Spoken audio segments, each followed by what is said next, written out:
But Elisha's resolve was unyielding. "As surely as the Lord lives, and as you live, I will not leave you." So they went on together. In Bethel, the company of prophets approached Elisha, their faces grim. "Do you know that the Lord is going to take your master from you today?" They whispered, "Yes, I know," Elisha replied, his heart heavy. "But do not speak of it." And again, Elisha's loyalty was a shield. "As surely as the Lord lives, and as you live, I will not leave you." Their journey continued, a solemn procession toward destiny.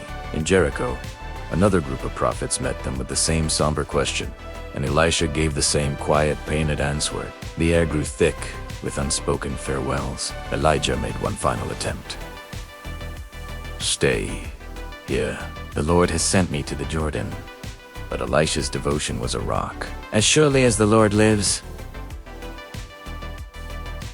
50 men from the company of prophets followed, watching from a distance as Elijah and Elisha stood at the bank of the mighty Jordan River. Elijah took off his cloak, rolled it up, and struck the water. In a display of divine power, the river parted, creating a path on dry ground. The two men crossed over, leaving the mortal world behind for a moment. Once across, Elijah looked at his faithful student. Elisha's request was bold, born not of greed, but of a desperate desire to carry on his master's work. "Let me inherit a double portion of your spirit." Elijah considered this. "You have asked a difficult thing," he said. "Yet, if you see me when I am taken from you, it will be yours. Otherwise, it will not." As they walked and talked, a sudden, blinding light tore through the sky. A chariot of fire, pulled by horses of fire, appeared between them, separating the two prophets in a whirlwind of celestial glory.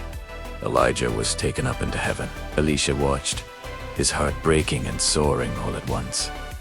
He cried out, my father, the chariots and horsemen of Israel." And then Elijah was gone. Grief-stricken, Elisha tore his own clothes. He then saw Elijah's cloak lying on the ground. Happy gathered up the weight of a legacy settling onto his shoulders. He returned to the bank of the Jordan and stood where his master had stood. The water divided, just as it had for Elisha. Elisha crossed back on dry ground.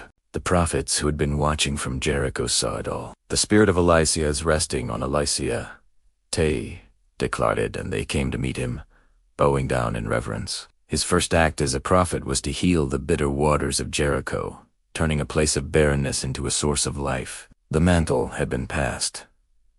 A new era had begun. Thank you for watching. If this story moved you, please like and subscribe for more.